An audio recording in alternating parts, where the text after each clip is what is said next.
Perfeito. Então, começamos, né? Eu quero, eu quero começar agradecendo, né, professor?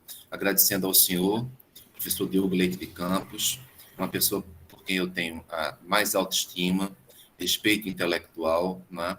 E ter a oportunidade de trazê-lo aqui com pessoas da graduação, do curso de graduação, do curso de pós-graduação, mestrado, doutorado, amigos, né? Amigos de todo o Brasil, estou vendo aqui pessoas, desde pessoas muito jovens a pessoas mais experientes, né? Então, nós temos aqui um público multifacetado, com vários estamentos, tanto da área acadêmica quanto também da área profissional, extra-acadêmica. Então, eu quero agradecer a cada um de vocês por terem permitido, né, terem aceito o convite que eu fiz para vocês. O professor Diogo Leite de Campos é uma pessoa que tem uma experiência enorme também. Eu vou pedir para o professor, para aqueles mais jovens, sabe, professor? Aqueles que estão na graduação, façam um breve resumo da sua exitosa trajetória profissional, porque o pessoal aqui muito jovem, né, para mostrar como é que é possível chegar. Ô, João Hélio, boa noite. Como é que é possível chegar ao nível de respeitabilidade que o senhor efetivamente chegou, professor? Normalmente eu faço assim, eu divido a nossa conversa em três partes, né, gente? Quem já veio aqui já sabe. No caso, o professor Diogo, ele vai falar um pouquinho sobre a trajetória profissional dele, né? Depois, ele vai fazer a apresentação sobre o tema difícil, né? Sobre o qual vocês já conhecem. Olha, tem muita gente, mestrado entrando, sobre o qual você já conhece, e depois há sempre a palavra que a gente concede. Enfim, é um tema difícil, porque de um lado se fala que o Brasil é um país que tem pessoas, não é, professor? Tem oito IDs aqui dentro do Brasil, pessoas muito pobres, porque no Brasil se diz, e aí, vai abrir mão do emprego?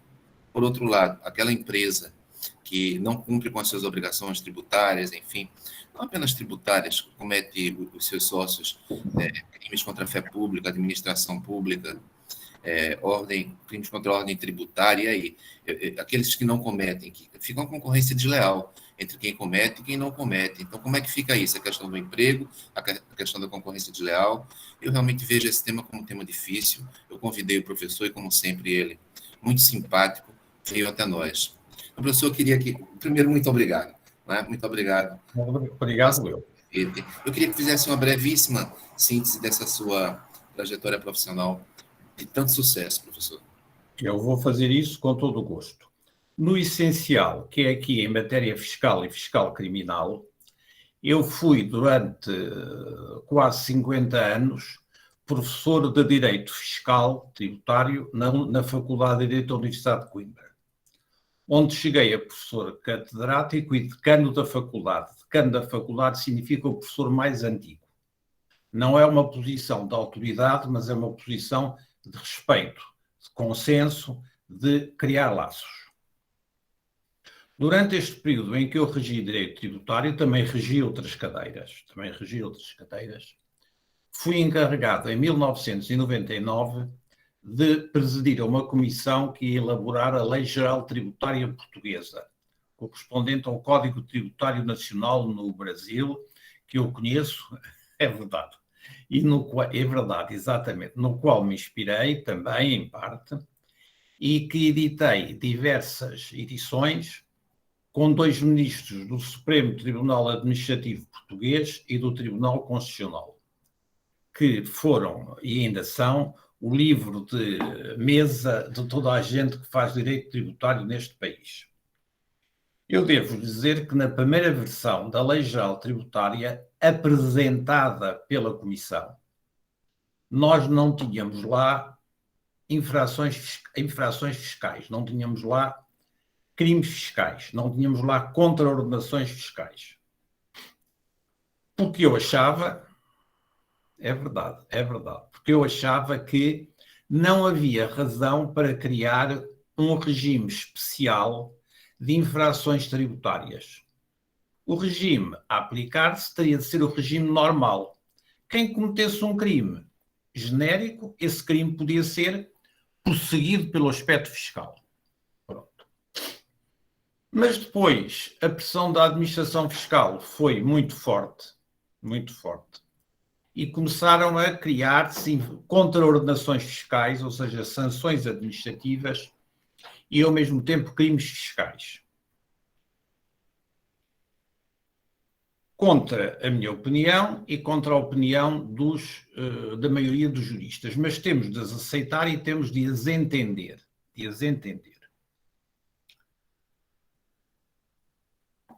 Como é que, digamos assim, como é que isto se articula com a ideia de empresa? Se quisermos especificamente de sociedade comercial. Ora bem, como nós sabemos, a sociedade comercial tem sócios, tem diretores, tem trabalhadores e tem património. E uma coisa que se esquece muitas vezes, contra os preceitos constitucionais portugueses e brasileiros, é que a empresa tem trabalhadores. E que essas entidades são pessoas dignas, talvez das que merecem mais proteção a nível da empresa. Elas e os sócios são as que merecem mais proteção a nível das empresas. Mas não podemos fingir que as esquecemos. Já vamos regressar a isso. Nós temos de entender o que é uma sociedade comercial na sua estrutura para avançarmos. E então nós temos, como se diz em Portugal, em França, na Alemanha, na Itália, também no Brasil, temos sociedades de pessoas e sociedades de capitais. As sociedades de pessoas são pouco mais do que um contrato que funciona. Há diversas pessoas que celebram um contrato, constituem uma sociedade, mas essa sociedade continua a ser profundamente assente nos seus sócios, profundamente dominada pelos seus sócios. Os seus sócios são os diretores. E os diretores são, em Portugal, 80% das sociedades são sociedades deste género. Sociedades de pessoas que têm um regime fiscal diferente das outras sociedades, são sociedades de capitais. As sociedades de capitais em Portugal é aquilo que nós chamamos sociedades anónimas, que são normalmente as grandes sociedades. Nas grandes sociedades, o que interessa é o capital. O capital é detido por um conjunto, algumas vezes imenso, de pessoas que ninguém sabe quem são, nem interessa. O que interessa são os sócios maioritários e interessam os diretores, que nem sempre são sócios. Portanto, o papel dos diretores nas sociedades de pessoas e nas sociedades de capitais é diferente. Enquanto que nas sociedades de pessoas os diretores são a sociedade, os diretores têm um peso especial. Nas sociedades de pessoas, normalmente, há poucos trabalhadores. Em Portugal, 80% das sociedades têm até 10 trabalhadores. Muitas vezes têm mais sócios do que trabalhadores. Nas sociedades de capitais, ao contrário. Há sociedades que têm dezenas de milhares de sócios. Quando nós queremos saber, para efeitos fiscais e não só, qual é o último destinatário, o último beneficiário, aparece-nos uma lista mutável de 10, 20, 30, 40, 50 mil pessoas. Enquanto que nas sociedades de pessoas são pessoas certas e determinadas. Ora bem, qual é a relação destas pessoas, destes sócios dirigentes, destes sócios diretores com a sociedade? Estes sócios dirigentes, estes sócios diretores, quer nas sociedades de pessoas, quer nas sociedades de capitais, são mandatários. Recebem dos sócios um mandato para gerir a sociedade. E é por isso que têm de gerir a sociedade de acordo com a lei e de acordo com a opinião, as decisões, as deliberações dos sócios. Porque se não o fizerem, não estão a vincular a sociedade nem a vincular os sócios. Salvas as devidas distâncias, se eu tiver um motorista para o meu automóvel e lhe disser vá daqui até o Porto, e ele decidir passar pelo Algarve, ele de Lisboa até o Algarve não está a agir por minha conta, está a agir por conta dele, no interesse dele, no benefício dele. Isto é uma coisa que me parece totalmente adquirida e definitivamente adquirida, tanto nos países europeus como nesse magnífico país cheio de juristas ilustres que é o Brasil. E repito, cheio de juristas ilustres. Eu tenho a maior admiração pelos juristas brasileiros, nomeadamente no campo do direito fiscal.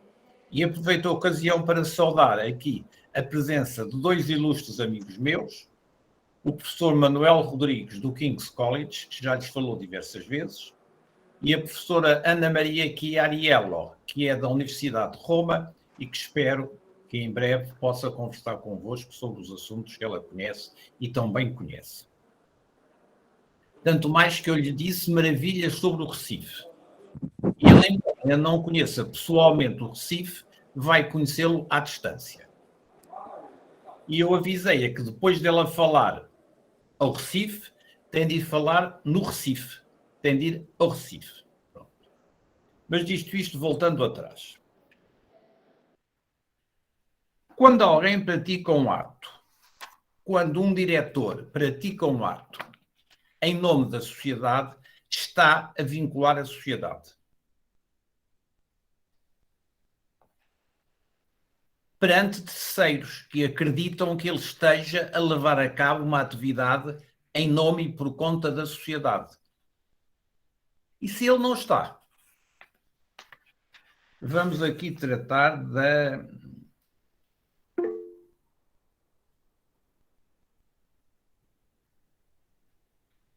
No artigo 6º do Regime Geral das Infrações Tributárias Portuguesas. Quem agir como titular de um órgão, etc., etc., será punido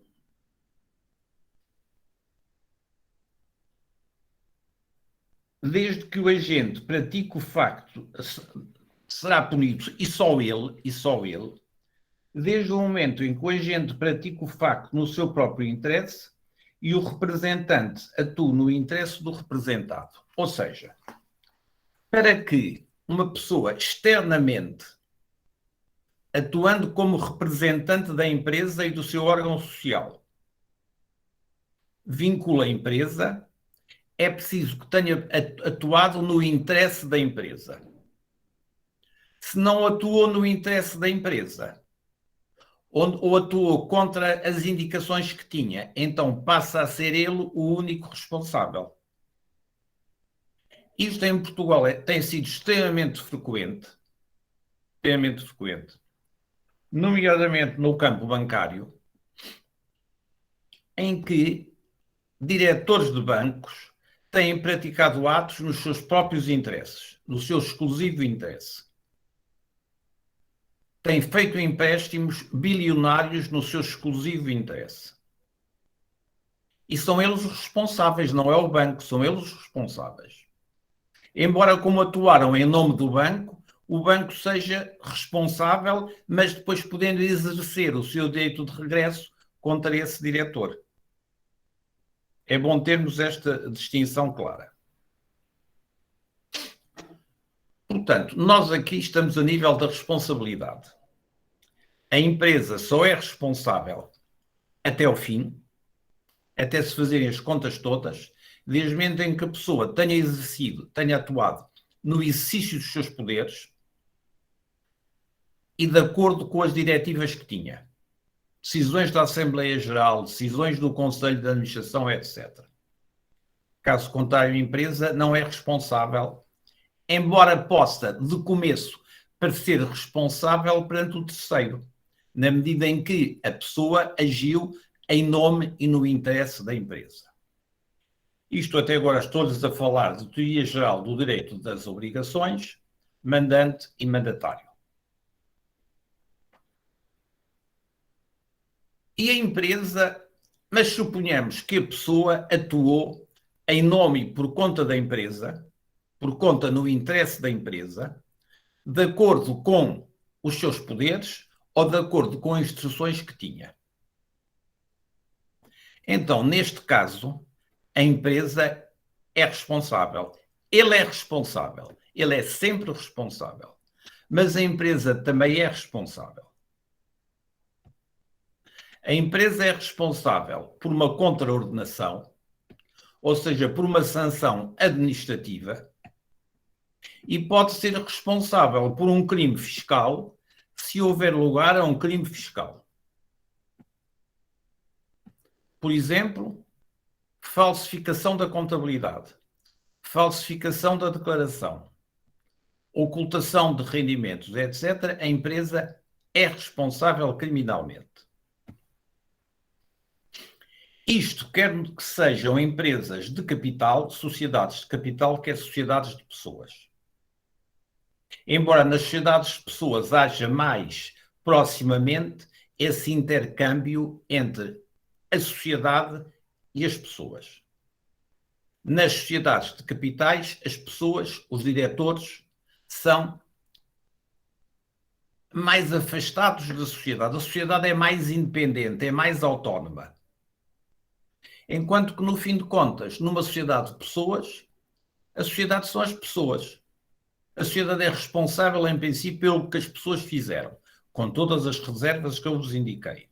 Enquanto que nas sociedades de capitais, a sociedade é suficientemente independente dos diretores para ser necessária uma justificação particularmente cuidada do seu comportamento para vincular a sociedade.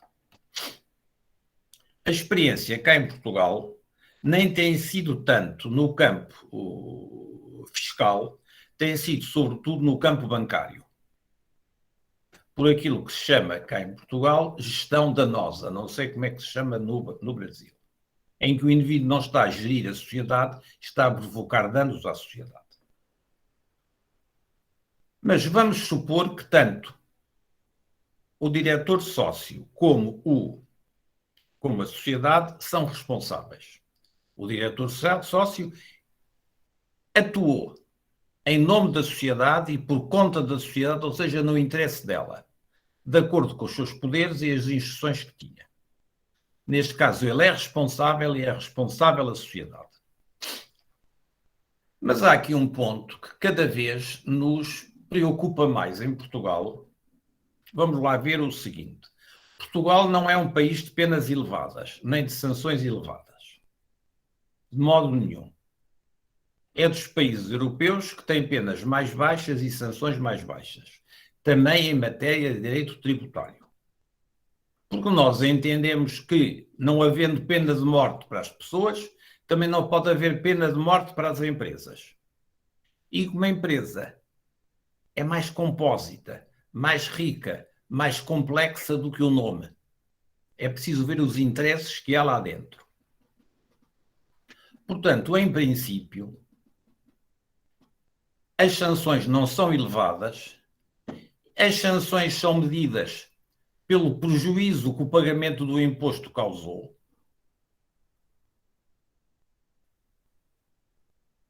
Mas o prejuízo que o não pagamento do imposto causou.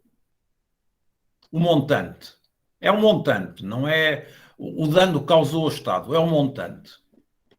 Porque se nós fôssemos verificar o prejuízo efetivo que o não pagamento do imposto causou, algumas vezes não causou prejuízo efetivamente nenhum.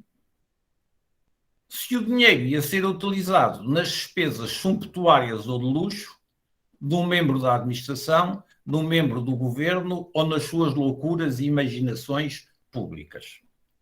Eu tive aqui há uns anos uma troca de impressões, um colóquio na Universidade de Cádiz sobre esta matéria,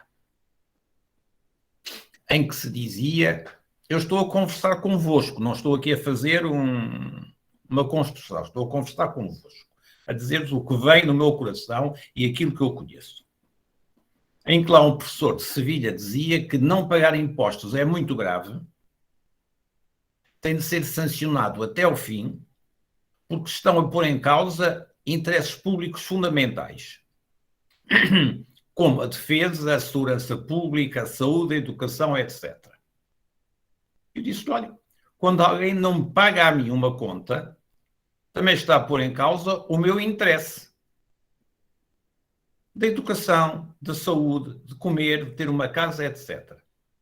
Porque é que o interesse da coletividade em receber os impostos há de ser maior do que o meu interesse em receber os meus créditos?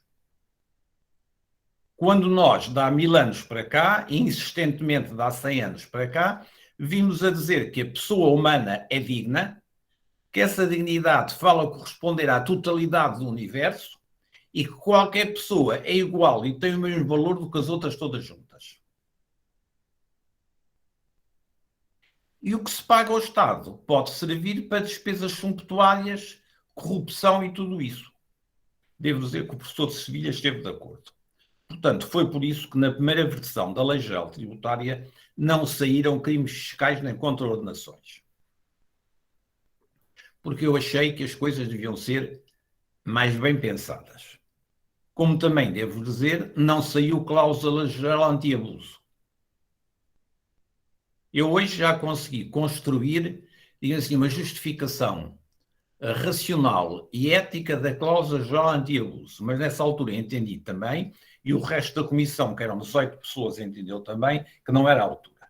Mas vamos ver agora uma empresa que engana na sua contabilidade, oculta rendimentos, aumenta despesas para pagar menos impostos.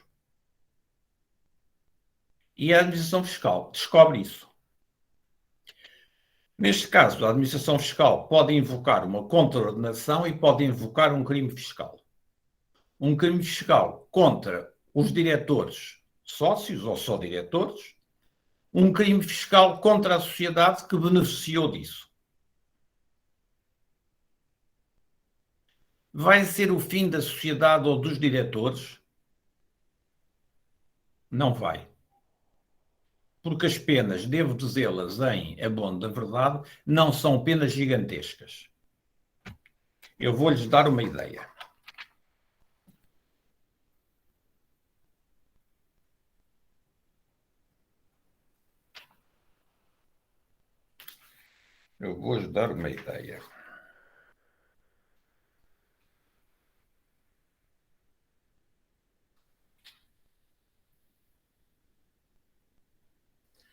As penas principais aplicáveis aos crimes tributários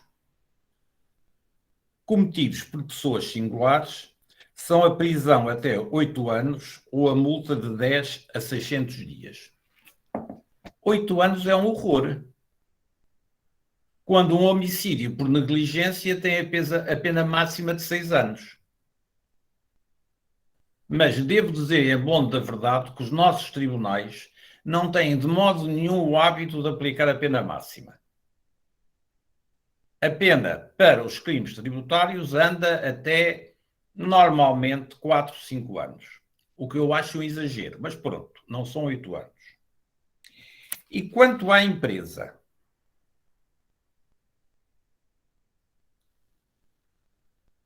aplica-se a pena de multa de 20 até 1920 dias. O que significa que é uma pena de cerca de 2.000 euros até 192.000 euros. Em princípio, não mata a empresa. Não mata a empresa. E como é que os juízes fazem para aplicar as penas?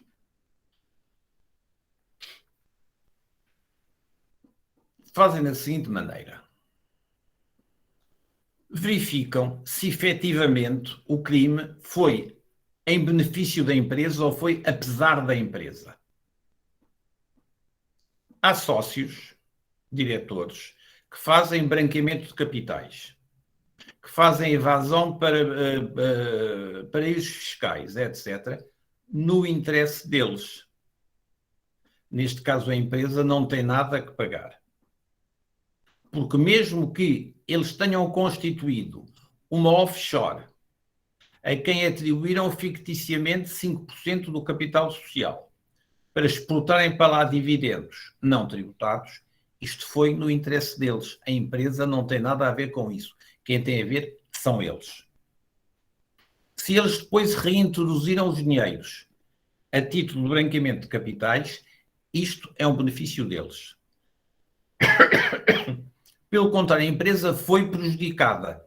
A empresa pode pedir indemnização por isso que lhe trouxe um prejuízo. E aqui há um ponto também, como sabem melhor do que eu, muito discutido, que é o seguinte. O que é mais relevante? É o interesse da empresa ou o interesse dos sócios? Eu tenho sido administrador e membro do Conselho Fiscal de muitas empresas, de todas as dimensões. E sempre defendi que o interesse relevante para contas, decisões, etc., era o interesse da empresa. Se os sócios não estão interessados na empresa, dissolvam-na. Fracionem-na. Vendam-na. Mas enquanto a empresa existir, é o interesse da empresa que é relevante. A empresa não pode ser sugada, não pode ser escamoteada, não pode ser destruída com base na gula dos sócios. Isto, sobretudo, nas empresas de capitais, que são largamente independentes dos sócios e em que os sócios é uma multidão que são silent partners.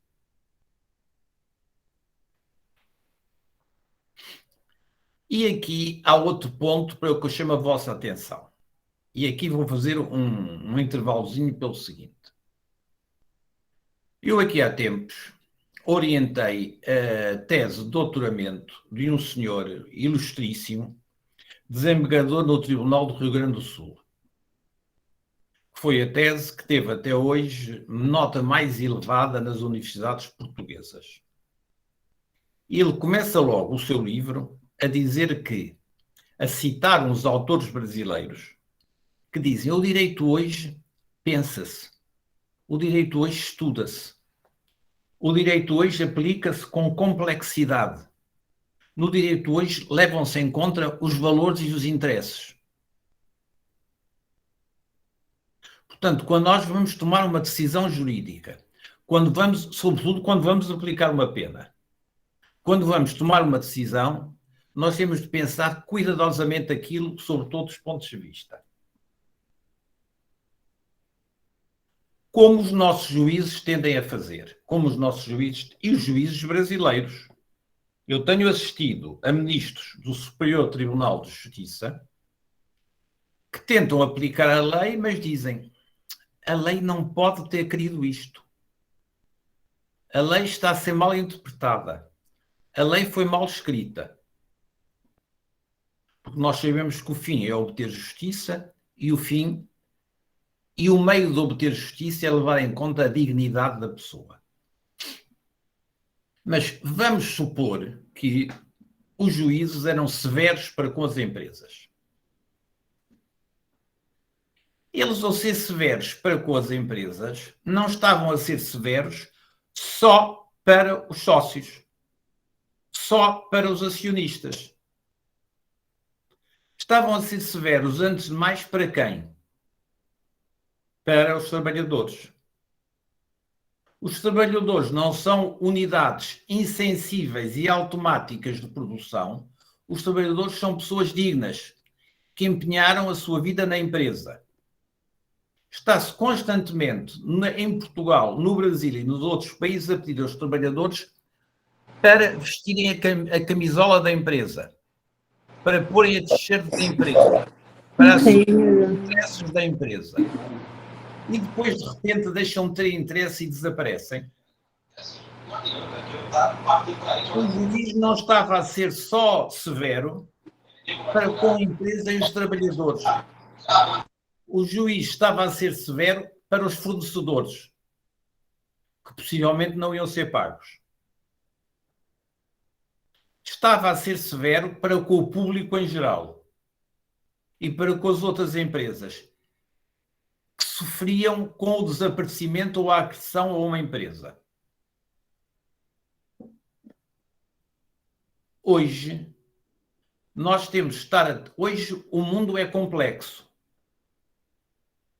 E o direito tem de ser estudado, apreendido e aplicado cuidadosamente num percurso que leve em conta toda esta complexidade.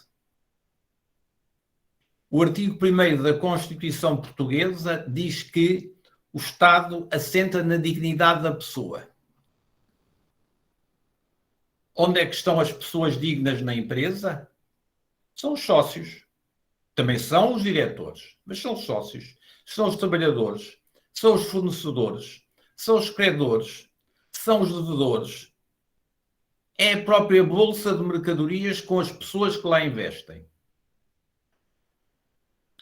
Portanto, os juízes portugueses têm sido particularmente atentos nas sanções que dirigem contra as empresas. Sanções necessariamente pecuniárias, não se pode meter a empresa na cadeia. São moderados quanto os que praticaram efetivamente o ato, que são os diretores, são moderadíssimos quanto às sanções que aplicam às empresas. Eu vou-vos dar um exemplo. Aqui há uns anos, quando eu ainda era advogado, hoje já não sou, enfim, faço umas coisas, mas era advogado de dia a dia. Um cliente meu, que era uma empresa do Conselho de Castelo Branco, liquidaram-lhe um imposto elevado. Eu vou-te explicar que imposto elevado é que era este. Cá em Portugal há o IVA, ou seja, é um imposto de transações generalizado. Quem adquire um bem, quem compra um serviço, etc., tem de entregar mais ou menos 23% à pessoa que lhe vendeu o bem ou à pessoa que lhe prestou o serviço para o entregar ao Estado. E há algumas pessoas que não entregam, guardam. Umas vezes em benefício próprio, outras vezes em benefício da empresa. Há muitos casos de pessoas que guardam o IVA para reinvestir na empresa, senão a empresa não vai para a frente. Eu tive o caso de uma empresa de 400 trabalhadores no distrito de Castelo Branco. 400 trabalhadores para o Brasil não é nada, mas para Portugal é imenso. Que era a empresa principal como fonte de trabalho, como fonte de sustento no seu concelho, na sua prefeitura. E o proprietário da empresa e diretor da empresa, ao receber o IVA das prestações de bens e de serviços que fazia, guardava-os e reinvestia-os na empresa, nomeadamente para pagar aos trabalhadores. E os trabalhadores sabiam e apoiavam. Até que a Administração Fiscal apareceu, pôs processo de crime contra o homem e exigiu a restituição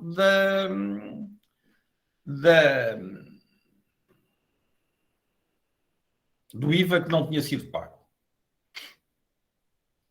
E a alternativa era, ou a empresa era destruída e o IVA pago, ou a empresa era conservada e o IVA logo se via.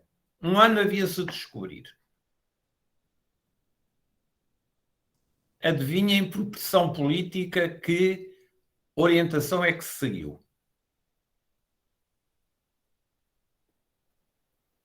O IVA pensava-se nisso mais tarde, porque os prejuízos económicos, sociais, de bem-estar, de manutenção das famílias, etc., com a destruição daquela empresa, significava 400 famílias no desemprego e 2.000 pessoas em gravíssima situação económica.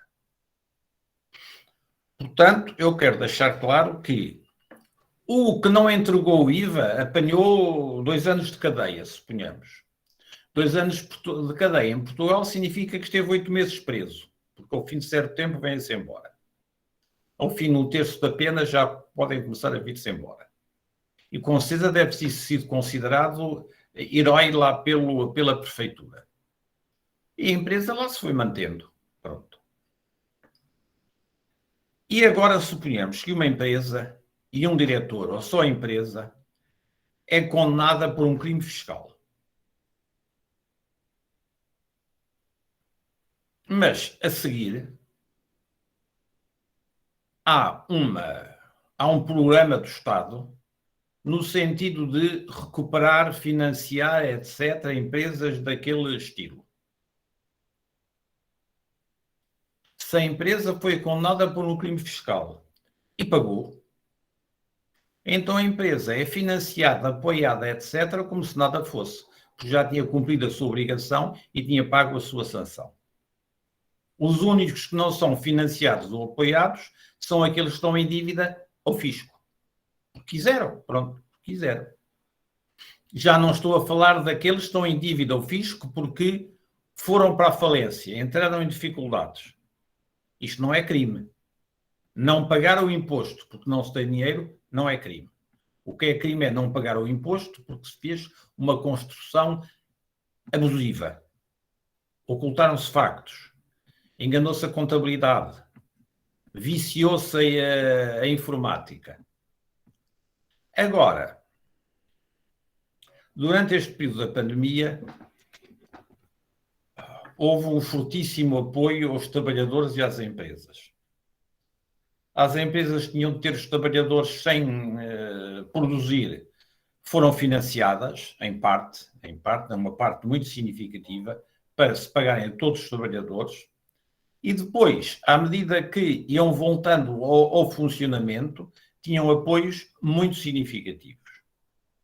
Portugal, nestes anos, terá cerca de 30 mil milhões de euros de financiamento europeu, para não falar do financiamento português, 35, que é mais ou menos metade do orçamento do Estado para um ano. Eu estou a falar de 3 anos, mas 10 ou 15 mil milhões por ano é cerca de 1/3 do orçamento do Estado por ano. E vão ser financiadas todas as empresas e todas as pessoas singulares desde o momento em que tenham a sua situação fiscal regularizada. Podem ter cometido infrações no passado, mas isso passado já foi. Pronto. Ora bem, eu acho que esta posição é uma posição correta. Porquê? Primeiro ponto, como eu comecei, há empresas de pessoas e empresas de capitais. Nas empresas de pessoas, a pessoa é a empresa é a pessoa. Mas são empresas de 8, 5, 4, 10 trabalhadores que não têm significado visível. Algumas vezes são tão iliteradas, tão pouco literadas em matéria de fiscal como aspecto financeiro, que não há possibilidade de lhes aplicar qualquer sanção, porque elas não tinham conhecimento da ilicitude. As grandes empresas, que são 10%, e dessas empresas 10%, 1% é que é muito grande, essas têm um volume, uma dimensão, uma autonomia diferente dos diretores, que a maior parte das vezes nem sequer são sócios.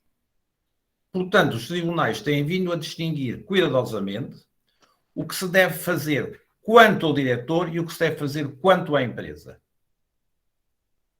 Sabendo que, muitas vezes, o diretor não está a atuar no interesse da empresa, nem está a atuar de acordo com as suas funções, nem está a atuar de acordo com as diretivas que tem. Muitas vezes está prejudicando a própria empresa só, ou está-se beneficiando só a ele. Isto é muito comum nos bancos. Portanto, cada vez mais, a ideia presente no artigo 1º da Constituição da República Portuguesa, de que o Estado e o direito assentam na dignidade da pessoa, e levando em conta que as empresas são uma pessoa diferente da pessoa dos diretores, as grandes empresas anónimas, as sociedades de capitais, mas que elas são constituídas por pessoas, precisam de proteção, cada vez se acentua mais a sanção aos diretores e menos à empresa.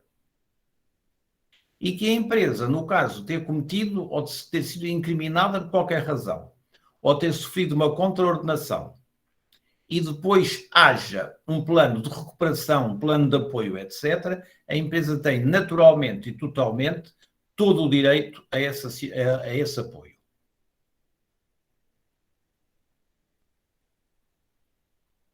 Ora bem, é isto que acontece em Portugal e devo dizer que é, de maneira geral, o que acontece em Espanha, o que acontece em França, o que acontece na Alemanha, etc.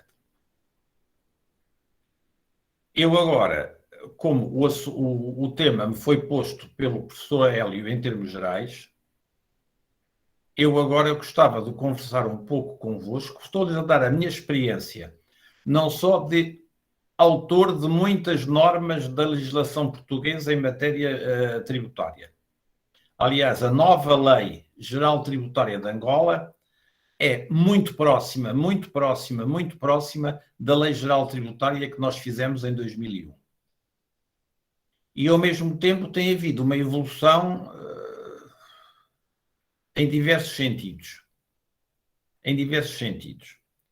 Portanto, eu estou-lhes a dar a minha experiência de professor, de autor de trabalhos preparatórios das leis e, ao mesmo tempo, de advogado que fui até há poucos anos, embora hoje já exerça muito menos, ou quase nada. Quase nada. De maneira, com licença do professor Hélio, eu estaria aqui à vossa disposição para estabelecer conversa com quem quiser. Então, professor, muito obrigado pela apresentação, né? Pela exposição. Eu, como o senhor já me conhece, vou passar a palavra ao doutor Wagner, fazer só uma ou duas observações, Wagner. E claro que depois eu daria a palavra ao público. Eu agradeço já, eu sei que a sua intervenção vai ser uma intervenção muito inteligente. Sei disso. Estou vendo aqui João Leite, estou vendo aqui um auditório muito qualificado, né, professor? De vários estados do Brasil também, e muito qualificado. E eu vou fazer umas duas observações, né, João? Você se recorda de como, quando eu era estudante, no igual, né? Porque são dúvidas mesmo, professor, que eu tenho. Eu queria lhe escutar um pouco. Eu sei que são questões polêmicas, tá bem? E é exatamente por isso que eu pergunto a uma pessoa tão experiente quanto o senhor e uma pessoa que eu respeito tanto como o senhor sabe. Eu tenho Obrigado. muitas dúvidas. Igualmente, igualmente. Duas, três dúvidas que eu queria colocar, professor, para o senhor. Veja bem, no Brasil, nós temos, para a pessoa física, a figura da delação premiada. Em outras palavras, vou tentar ser o mais simples possível, uma pessoa que conhece um crime, de alguma maneira pode ter participado do crime ou não, pode ter participado ou não do crime, fornece ao Poder Judiciário dados sobre o crime. E, a partir daí, com o Ministério Público, com a Polícia Federal, com o Poder Judiciário, é possível discutir a pena dessa pessoa que fez a delação. Então, a delação premiada estaria para a pessoa física como a leniência para a pessoa jurídica. Ou seja, também seria possível a pessoa jurídica, através do seu setor de contabilidade, existem sócios diretores, colaborarem com a elucidação do crime. Existem empresas que possuem setores específicos para cometerem esses deslizes, esses desvios. Né? Então, não é fácil para o Poder Judiciário investigar. Então, eu queria que o senhor refletisse um pouco, falasse conosco um pouco sobre isso. O que é que o senhor pensa da delação premiada e para a pessoa física, enfim, e da leniência para a pessoa jurídica. Nós temos uma lei de 2011 que trata do assunto, mas agora mesmo no Brasil eu percebo que é algo muito discutido e muito polêmico, a questão da leniência da pessoa jurídica. Uma outra questão que eu também lhe coloco é a seguinte: eu sei que o senhor é uma pessoa muito fortemente ligada ao cristianismo, né? Aos princípios cristãos. Deus é meu pai. Então, professor, eu tenho escutado no Brasil, e não só no Brasil, falarmos de corrupção humanitária. De? É isso mesmo, entre aspas, corrupção humanitária. Quer dizer, existiriam atitudes de corrupção ativa, passiva, mas com o objetivo humanitário, de beneficiar, de colaborar com a maior parte do povo. Não é? Então, seria um tipo, digamos assim, aplacado, quase um tipo, enfim, não sei se a palavra certa, desculpe se eu não estiver utilizando a palavra certa, mas o termo vem sendo esse, corrupção humanitária. O que é que o senhor acha disso? Corrupção humanitária. Cometeu o crime de corrupção, mas com objetivo humanitário. Uma terceira colocação que eu também faço é a seguinte, professor. Uma pessoa jurídica, o senhor falou muito bem, ela não pode ir presa, mas ela pode sofrer multas penais. Ora, essas multas penais precisam ser maiores do que as multas administrativas. Por exemplo, se uma empresa simplesmente deixou passar um prazo para o pagamento de um tributo, ela pode responder por uma multa administrativa, mas foi apenas pelo aspecto seródio, pelo atraso, não houve outra coisa. No entanto, quando ela comete uma falsificação de documentos, coloca interposta a pessoa laranjas para efetivamente esconderem a operação praticada, ou então, ao invés de receberem dinheiro, porque a corrupção não tem que ser em dinheiro, a corrupção pode ser através de qualquer outra vantagem. Não é? Eu não vou exemplificar aqui quais são as outras vantagens, mas no setor imobiliário, no setor de bolsa, existem várias outras vantagens. Não é? Então, essas multas penais não teriam de ser muito mais gravosas do que as multas administrativas? E para terminar, professor, a minha dúvida, porque o que eu noto é o seguinte, dizer, olha, vamos proteger a empresa, porque com isso se protege o emprego. E em um país como o nosso, no caso do Brasil, muito pobre, com 8 Haitis dentro dele, pessoas realmente muito pobres, é claro que é preciso proteger o emprego. Mas, por outro lado, e aquele outro empresário que não foi, digamos, tão arrojado, não quis praticar crimes, quis desenvolver as suas atividades, né? Mas não quis praticar crime. Isso não é concorrência desleal? E se esse empresário arrojado, ou outro nome que o senhor queira atribuir, sair vitorioso dessa concorrência, não se está estimulando aquele que não foi tão arrojado assim a dizer agora eu vou começar a ser. Então, note bem, não seria um estímulo a se agir contra, não digo nem contra o direito apenas, contra a ética, com repercussões não apenas jurídicas, professor, mas em todos os aspectos da vida em sociedade. Então, essas 4 questões, professor. Leniência para a pessoa jurídica, colaboração, delação premiada para a pessoa física. E aí, o que o senhor acha disso? Corrupção humanitária. Coisa assim que vem crescendo. Eu tenho escutado isso. Não seria uma contradição em termos? Responsabilidade penal de pessoas jurídicas. As multas penais não devem ser superiores às multas administrativas, né? Porque, do contrário, não haveria a questão penal. E a questão de um emprego, por um lado, e a concorrência desleal, pelo outro. O empresário que também poderia fornecer emprego não fornece porque perde a concorrência por agir de uma maneira correta, ética. Então, professor, muito obrigado. Eu estou fazendo essas perguntas para o senhor, porque o senhor sabe o quanto eu respeito o senhor e quanto eu admiro intelectualmente o senhor, professor. Vou tentar responder, que são perguntas muito difíceis, de temas muito discutidos em Portugal. Vamos começar pela delação premiada.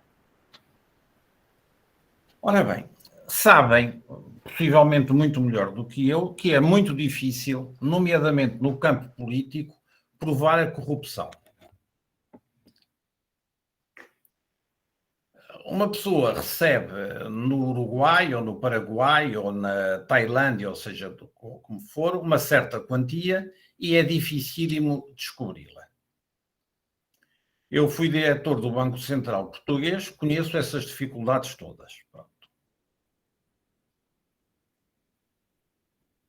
Mas há 2 maneiras de detectar essas situações, que são gravíssimas para a economia. Por cada 100 de corrupção, há 1000 de destruição do interesse público. Por uma obra que não foi concluída, por uma obra que não foi feita, por uma obra que é desnecessária. Nós, em Portugal, temos, em certas regiões, duplicação de autoestradas. Nenhuma delas com movimento. Há pessoas que dizem que houve corrupção ali. Eu não sei se houve ou não houve. Mas então, para se conseguir atingir, digamos assim, os corruptos em matéria de política, sobretudo em matéria de política, os corruptos ligados às empresas. Pronto. tem sugerido continua a ser apresentado na Assembleia da República, a ser discutidos no governo, etc., que é a delação premiada. E há muita gente da classe política, porque isso tem mais ou menos a aprovação da população e dos pequenos partidos, mas dos grandes partidos diz que não, que isso permite abusos, pode-se denunciar quem se quiser sem razão, etc. E os juízes dizem, não, nós estamos cá para averiguar o que é que se passa. É preciso denunciar-se a uma coisa com pés e cabeça. Eu julgo que vai ser instaurada em Portugal a delação premiada. Pronto. Mas não vai ser tão cedo. Pronto. Só que é que, em processo criminal, isso é das regras do processo criminal, quem ajuda a descobrir a verdade tem a pena mais baixa, ou pena suspensa, ou é isento de pena, ou coisa assim do género. Não é delação premiada, porque não há ali um negócio. Perante o comportamento dessa pessoa, essa pessoa tem uma melhoria substancial, substancialíssima do seu estatuto. Pode chegar mesmo a não ser acusada de nada. Pronto. Ora bem, e agora a leniência das empresas. Uma empresa que esteja com um procedimento ilícito e antes de haver uma inspeção o denuncie,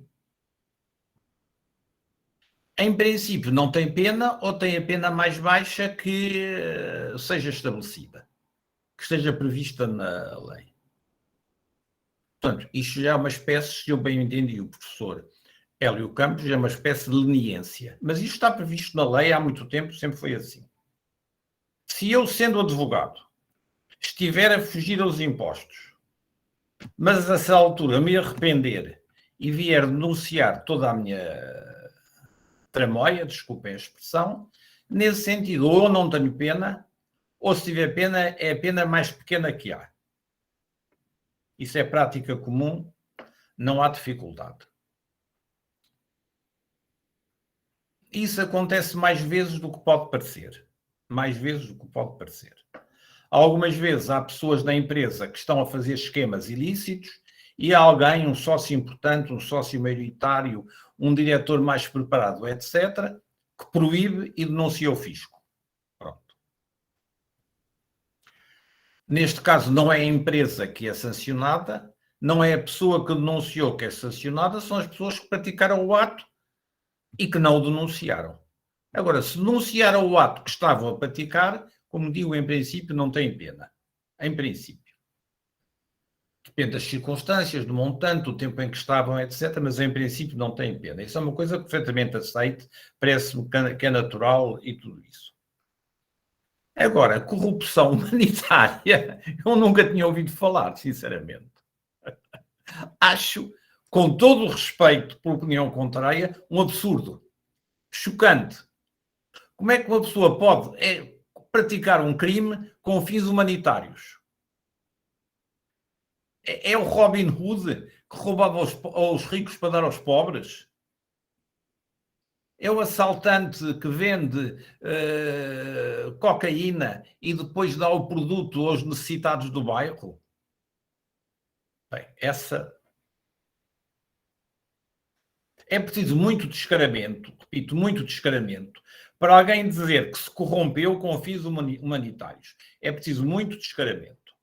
Mas eu estou a falar da minha ética cá em Portugal, mas sei que a brasileira é muito parecida com a nossa, se não for ainda melhor.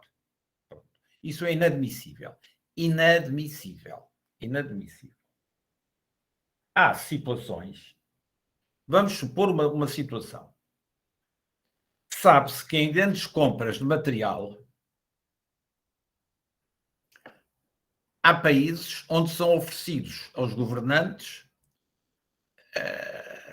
uma comissão pela compra dos aviões, do material de guerra, dos barcos, etc. O governante, se for sério, recusa. Pronto. Se não for sério, aceita. Mas depois não venha dizer que foi para subvencionar o asilo de meninos da esquina. ou para financiar o hospital. Agora, vamos, se não me engano, o outro ponto é a pessoa que foge aos impostos está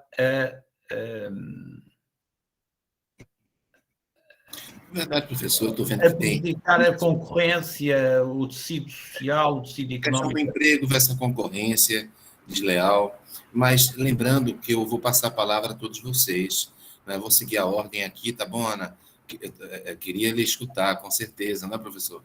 Estou aqui com o Wagner, com o Dorivaldo, e em seguida escutando a Ana, né? Você na Itália, eu creio que pode também falar muito, não é, professor? A respeito dessas questões que nós estamos conversando, né? Pela Mas experiência. a Ana é mais do direito privado. Mas se Certo. quiserem ouvir uma pronúncia romana perfeita, é dela. O português dela também é muito bom, estão a ver? O português dela também é muito bom. Para não falar do inglês e do espanhol, pronto. Mas o português dela é muito bom. Agora, não sei se ela se vai habituar rapidamente à pronúncia do Recife, que, aliás, para mim, é maravilhosa. É maravilhosa. Eu, algumas pronúncias brasileiras tenho dificuldade, mas a do Recife, para mim, é perfeito. Mas quando eu disse, ouçam, não pagar impostos ilicitamente é pavoroso. Eu costumo dizer, uma pessoa paga os impostos que deve pagar e, no fim, vota contra o governo. Pronto. Só que é que as pessoas têm muito hábito de não pagar os impostos quando os deviam pagar e depois votar a favor do governo. Isso é que eu não entendo. Isso é que eu não entendo. Pronto. Agora, uma pessoa que não é obrigada também é dar ao Estado tudo o que o Estado entende que tem direito. A pessoa tem de defender os seus direitos e os seus interesses. Mas, legalmente, declarar o que recebeu, declarar o que gastou e, no fim, se o Estado discordar, a pessoa põe o caso em tribunal. Não sei como é no Brasil, mas em Portugal o contribuinte ganha entre 60% a 80% dos casos que são apresentados em tribunal. 60% a 80%. Vejam a demora, os custos, os prejuízos que se tem com a apresentação pela administração tributária de 60% a 80% dos casos injustos. Aqui há uns anos em Portugal decidiram criar um grupo de juízes especiais para os impostos acima de 1 milhão de euros, que não estavam pagos. E eu disse, vocês não julguem que vão tirar daí nada. Vão perdê-los todos. E perderam-nos todos. Pronto, a essa altura desistiram. A altura desistiram. Porque a nossa administração tributária é muito gulosa. Para já tem a ideia de que ela está a defender os interesses do Estado, quando não está. Está a aplicar a lei, não está a defender interesses de ninguém. Depois recebe, no conjunto, uma percentagem significativa de todos os impostos cobrados. Não é de todos os impostos cobrados, é de todos os impostos liquidados, lançados. Depois recebe a percentagem com base nisso. Depois, se o imposto não for cobrado, não lhe faz diferença nenhuma. Já recebeu. Já recebeu. Olha, é um problema de cultura a modificar, cultura da administração tributária. Pronto. Da administração tributária. E nós tivemos um diretor-geral aqui há uns anos, uma pessoa extraordinariamente capaz, mas que vinha do sector privado. De maneira que estava convencido que a função da administração tributária era tirar o maior volume de lucro possível. Como é que se consegue convencer um administrador privado de formação americana que a função da administração fiscal não é a mesma do que os serviços de venda de uma empresa? Que é tirar o maior lucro possível. Eu discordo, mas dizem que é tirar o maior lucro possível. A função da administração fiscal é aplicar a lei. É a vontade do povo. Mas, enfim, vamos continuando. Exato. Então, eu vou seguir aqui a ordem. Também vou escutar o doutor Wagner. O doutor Wagner foi, durante muito tempo, o chefe do departamento jurídico, né, do Banco Central do Brasil. Muito bem. Acho que por cerca de 20 anos, né, doutor Wagner? Por favor. 20 anos. Muito obrigado, doutor Hélio. Professor, muito obrigado pelos seus ensinamentos.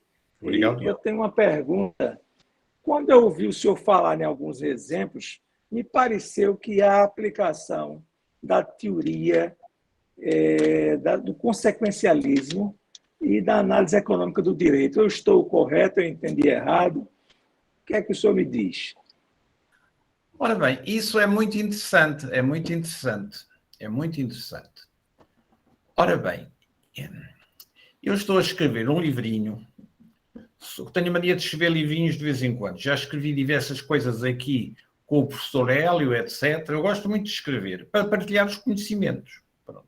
O último que o professor Hélio e eu escrevemos é sobre a dignidade da pessoa e os impostos, que são totalmente alheios à dignidade da pessoa.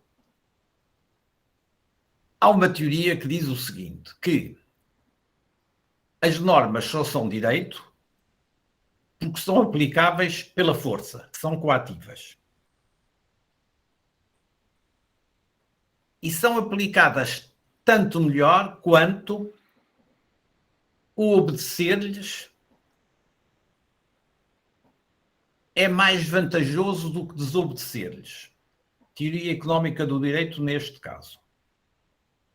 Eu devo dizer que eu acredito profundamente no Estado, na polícia, nos tribunais e na coação. Acredito. Um dos meus melhores amigos é professor de Teoria Económica do Direito cá na Faculdade de Direito de Lisboa. Mas o que eu gostava era que nós caminhássemos para o imperativo ético das pessoas cumprirem porque devem cumprir. Mas como haverá sempre pessoas que não cumprem porque não querem, então nós temos de aplicar normas com severidade e rigor. E normas que dissuadam as pessoas. Mas a nível das empresas, isto diz-me a minha experiência de advogado, os que formam a vontade das empresas não são dissuadidos pelas penas sobre as empresas. São dissuadidos pelas penas sobre eles. Porque se ele souber que a empresa vai ter de pagar 500 mil euros de sanção, olha, logo se vê. Mas agora se souber que é ele que tem de pagar 100 mil euros ou passar um ano de cadeia, então ele desiste logo. É por isso que eu julgo que é uma boa tendência concentrar as sanções nos diretores, sócios ou não sócios, e salvaguardar a empresa o mais possível, o mais possível. Porque reparem uma coisa, quando há uma empresa que tem uma faturação por ano de 500 milhões de euros e pode ter de pagar uma sanção de 500 mil euros, isso não faz mal a ninguém. Praticam a mesma isso. Mas se a empresa tiver 500 milhões de euros, tiver de pagar 100 mil euros de sanção criminal, mas os diretores tiverem de pagar, cada um deles, também 100 mil euros ou irem ser presos, então eles não praticam esse ato. Poderão ser dissuadidos aqueles de pequeníssimas empresas que, sendo feridas, põem em causa os diretores, mas das enormes empresas não. Tanto mais que julgo que no Brasil a justiça é rapidíssima. Rapidíssima. Sobretudo em São Paulo. Em São Paulo parece que é de uma velocidade extrema. Mas em Portugal demora muito tempo. Uma pessoa que pratica um crime importante financeiro pode demorar 20 anos antes de começar a ser julgado. E possivelmente já caducou antes disso.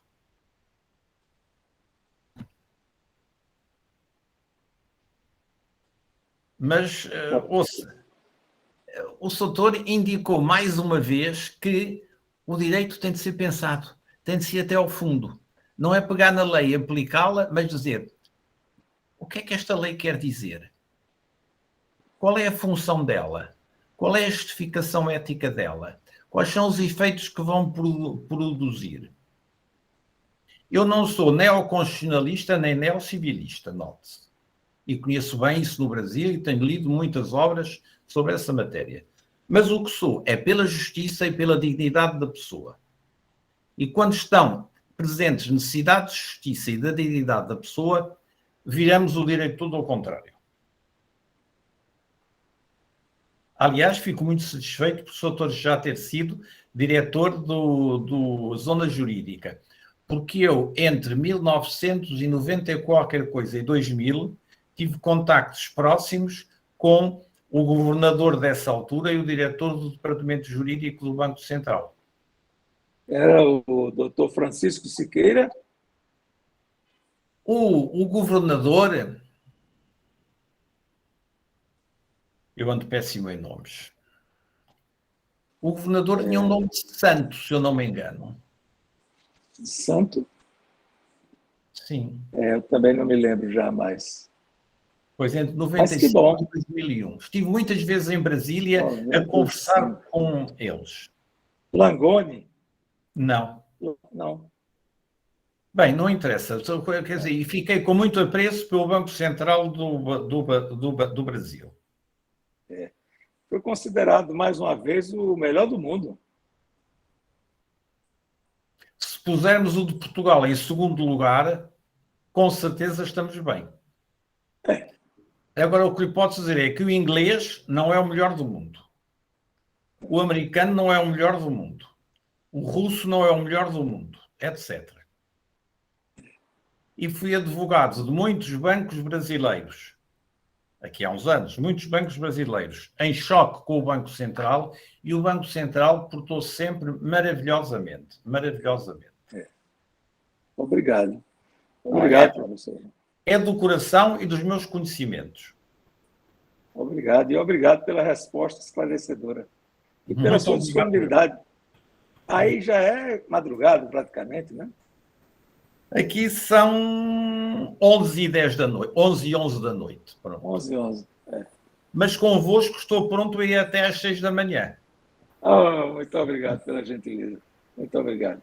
A recíproca é verdadeira. Em Roma já é 00h11. É ou não é, Ana Maria? Sim, mas eu também feliz de estar aqui até às 7 da manhã. Pronto. Ainda me ganhou. Estão a ver, eu disse 6 e a Ana Maria disse 7. Pronto, vamos lá ver. Então, eu quero agradecer. Eu só tenho de estar livre às 9 horas para ir fazer ginástica, mas de resto até lá à vontade. Mas, doutor Wagner, bem-aja e muito obrigado. Muito obrigado, doutor. Muito obrigado, professor. Muito eu. Agradeço ao doutor Wagner, não é? E lembrando que nós somos um grupo de pesquisa, sabe, Ana? Um grupo de pesquisa que integra graduação e pós-graduação, mestrado e doutorado. Então, Dorivaldo é da graduação, não é, Dorivaldo? E aí, dentro desse processo de integração da graduação com a pós-graduação, não é? Eu estimulo o mais possível para que todos, né, Tiago, eu estou vendo aqui do mestrado, o pessoal do doutorado, o pessoal da graduação, participemos todos juntos, né, dentro da ideia de integração. E Dorivaldo, do curso de graduação, com a palavra. Dorivaldo, por favor, você com a palavra. Boa noite, obrigado, Suélio, boa noite a todos. Obrigado ao professor Diogo Leite de Campos. E a pergunta do professor, o que eu percebi aqui na sua palestra, é que os legisladores e o Estado português, ele tem um grande interesse pelas empresas portuguesas, lógico, pela a questão econômica do país, que passa por essas entidades, né? E com isso eu fiquei realmente admirado e achei interessante não sei se eu me enganei, mas eles responsabilizam os diretores e os seus sócios, preservando a empresa como o mais possível, não é isso? Ótimo, então foi isso que eu percebi. E eu ouvi perguntar ao senhor, e como é a questão do lobby dessas empresas no Estado? Se existe ou se essa palavra lobby em Portugal é usado, que é quando a empresa tem interesse de fabricar legislações ou de atuar junto ao legislativo para beneficiá-las, né? Isso fazem-no, não tenhamos ilusões, fazem-no. Portugal tem, a nível político, o suficiente nível de corrupção. haverá países mais corruptos e países menos corruptos. Isso fazem. As grandes empresas fazem. Eu, durante o meu período de advogado, assisti a diversos casos desses. Mas a verdade é que as pessoas que corromperam os corrompidos estão a ser analisados criminalmente e vão ser julgados. Pronto. Professor, muito obrigado, professor. Isso é muito importante, eles saberem que vão ser castigados. Nós temos um primeiro-ministro que passou já quase 1 ano de cadeia e ainda vai ser julgado. Temos diversos ministros que foram julgados e presos. E temos uma quantidade deles à espera de serem julgados e presos. Isto não quer dizer que 80% não escape.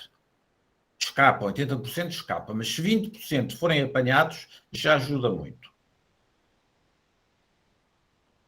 Então, quero agradecer ao Dorivaldo, né? E seguindo na sequência, Ana, muito obrigado por você estar aqui, né? Tão tarde da noite, né, Ana? Então, em Roma, quer dizer, eu só tenho a te agradecer pela tua participação, pelo teu interesse, seguramente em função do professor Diogo, né? E a Itália vem sendo um paradigma aqui no Brasil, né? Algumas pessoas criticam muito o que ocorreu na Itália, outras elogiam. Estamos no clima de divisão que você já deve ter vivido. Então, muito obrigado por ter vindo, Ana, você com a palavra. Muito obrigado. Muito obrigada a você, muito obrigada ao professor. Queria saudar a excelente, brilhante intervenção do senhor professor, muito esclarecedora nestas matérias de maior importância. Depois de dizer que gostaria muito de colocar duas questões relativamente a um tema já abordado pelo senhor professor, mas mais especificamente. Primeira coisa, eu gostaria de entender a parte da prisão e da multa.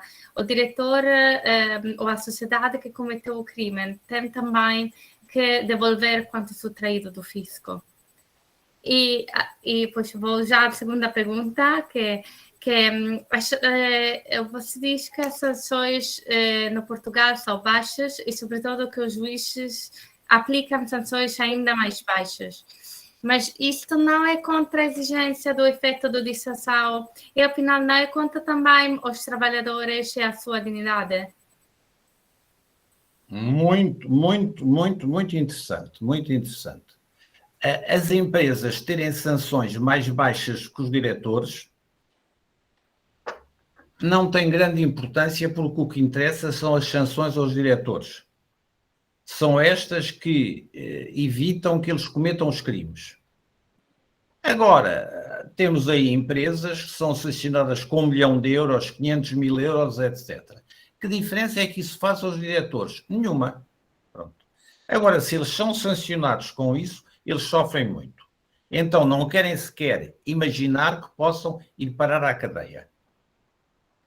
Depois, se uma empresa cometeu um ato ilícito, das duas uma, ou isso causou um prejuízo ao Estado, e então ela tem de indemnizar o Estado. Deixou de pagar o imposto, tem de pagar o imposto. Além da sanção, tem de pagar o imposto que deve. Se praticou só um ato ilícito, mas ele não levou a prejuízo do Estado, então ela leva só uma sanção, normalmente uma sanção contraordenacional, e não tem de pagar, e não tem de devolver nada ao Estado. Há uma matéria que eu aproveito a ocasião para lhe chamar a atenção, porque é muito discutida em Portugal, embora seja muito menos discutida nos outros países europeus, que é a cláusula geral anti-abuso. Quando alguém monta uma estrutura societária, contratual, etc., para pagar menos impostos. Ele declara tudo, as empresas são verdadeiras, existem, etc., mas consegue pagar menos. A administração fiscal, nestes casos, costuma pôr uma ação em tribunal a exigir-lhes o pagamento, dizendo, você fez isso tudo só para não pagar impostos. Em 90% dos casos perde. Pronto. Nos outros 10%, uma pessoa não cometeu nenhum ato criminoso, a pessoa tem só de entregar a quantia a que fugiu e não há sanção. Tanto mais que, na realidade, ninguém pode ter a certeza do intuito da prática desse ato. Repito, a nossa administração fiscal perde 60% a 80% dos casos em tribunal. Inteligente é a administração fiscal italiana, que controla tão bem a contabilidade das empresas que 99% das empresas paga segundo a liquidação feita pela administração fiscal, não tendo de se meter em mais aventuras.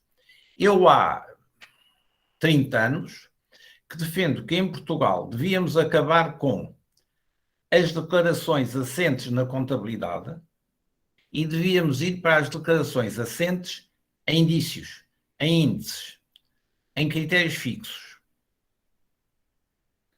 Toda a gente está de acordo comigo, mas nunca consegui levar isto para a frente. Sabem porquê? Porque a ordem dos contabilistas é a maior ordem portuguesa. São 90 mil pessoas. E ninguém se atreve a perder os votos de 90 mil contabilistas. Pronto. Muito obrigada, senhor professor. Nada, Ana Maria, agradeço-lhe muito, agradeço-lhe muito. E o que é que tem achado da pronúncia aqui do Recife? Eu acho que é uma pronúncia muito bonita posso compreendê-la muito bem. Acho que não é tão distinta da portuguesa. Enfim. Não é. O Nordeste é muito parecido com Portugal. E havia de ver a comida. Há no Recife um restaurante chamado Leite, que é uma maravilha. E há o parrachachá. E há o coco e abacaxi, salvo erro. Ah, magnífico. Eu gosto muito de abacaxi. Só coisas deliciosas, só coisas deliciosas. Os senhores são pessoas muito felizes por viver no Recife. Estou tomando notas. De tudo. Eu depois conto-lhe. Quando for ao Recife, eu dou-lhe as direções. Muito obrigada. Esperamos, não é, professor? Esperamos que a Ana venha logo após a cessação. Eu vou fazer pressão nesse sentido. Exatamente. Vai ser um prazer recebê-la, Ana. Aí seguramente, porque é uma senhora encantadora. Perfeito. Muito obrigada. Temos agora o doutor Pedro Franca de Oliveira Melo, que quer falar. Eu ia só pedir, professor, o seguinte, em razão do adiantado da hora, que escutemos o Pedro e também o Itaitone. E fiquemos por aqui em razão do horário. Está aí Ana, está aí o professor Diogo, muito tarde, tá bom, gente? Então, e os senhores querem ir jantar. Em seguida o Itaitone. Tá bom, Pedro? Você com a palavra, por favor. Obrigado pela palavra, professor. Boa noite a todos. Gostaria de saudar ao professor e doutor Diogo Leite, a Wagner Tenório e ao professor e doutor Hélio Silva.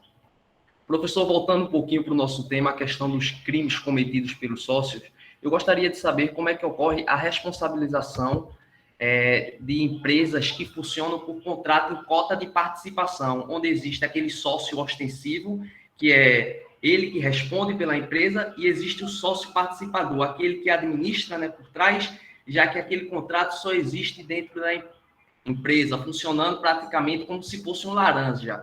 Como é que o judiciário, como é que os órgãos superiores, eles conseguem punir e atingir esse terceiro?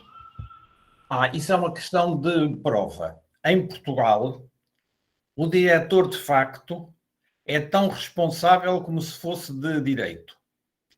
Há empresas que fazem o seguinte: os sócios estão na segunda linha, a dar ordens, mas sem aparecer. E na primeira linha são aqueles que cumprem, arriscando-se a ir para a cadeia, mas é por isso que lhes pagam. A administração tributária faz sempre um esforço muito significativo no sentido de descobrir o sócio oculto, como disse aqui um dos colegas, o sócio de facto. O sócio de facto é tão responsável como se fosse sócio de direito, mas é difícil encontrá-lo. Se o encontrarem, passa a ser sócio, passa a ser diretor para todos os efeitos. Aliás, isso foi uma coisa que eu meti na Lei Geral Tributária. Depois temos outro problema que é o seguinte, isto aqui é um mundo, nunca mais acaba. Os grupos de sociedades. Em Portugal, uma sociedade-mãe tem direito a dar ordens à sociedade-filha. E se lhe der uma ordem ilegal e essa ordem for cumprida, então vão ser responsabilizados os diretores da sociedade-filha e os diretores da sociedade-mãe. E ambas as sociedades em si mesmas. Hoje, só para uma anotação rápida, um tema que pode não parecer, mas é ligado a este, é o tema da responsabilidade por análises, pareceres, recomendações, etc., às sociedades. Suponhamos as empresas de auditoria, que mandam dizer que a sociedade está muito bem. E no dia seguinte descobre-se que ela fez lá um roubo. Estes não têm sido responsabilizados por ninguém, mas têm de passar a ser responsabilizados. Já há muitas obras cá em Portugal a impô-lo. Eu vi aqui conta em participação. Nós hoje cá em Portugal temos dois problemas. Os grupos de sociedades, em que há uma que dá ordens e outras obedecem. E os auditores, que garantem ao público que a sociedade está bem, mas não está. Isso tem sido frequentíssimo. Aqui há 3 ou 4 ou 5 anos, houve um banco que foi para a falência, através de coisas pavorosas. E na véspera, os auditores tinham dito que estava tudo certo. E o Banco de Portugal deixou emitir papel comercial, porque acreditou nos auditores. E aos auditores não aconteceu nada. Nós estamos a evoluir, mas ouçam, eu de vez em quando dedico-me, em matéria de contratos, a ver como é que chegamos até aqui. E para chegarmos até aqui, eu tenho que começar pelo direito romano, depois ver a reação a favor e contra o direito romano a partir do século XII, depois vir o século XVII, o século XVIII, o século XIX e o século XX. Um século no direito não é nada. Sabem quando é que foi descoberto, digamos assim, o inside trading e as sanções? Foram no século XVI por um português, Aires de Pinhel, professor da Faculdade de Direito de Coimbra e da Faculdade de Direito de Salamanca. Aires de Pinhel.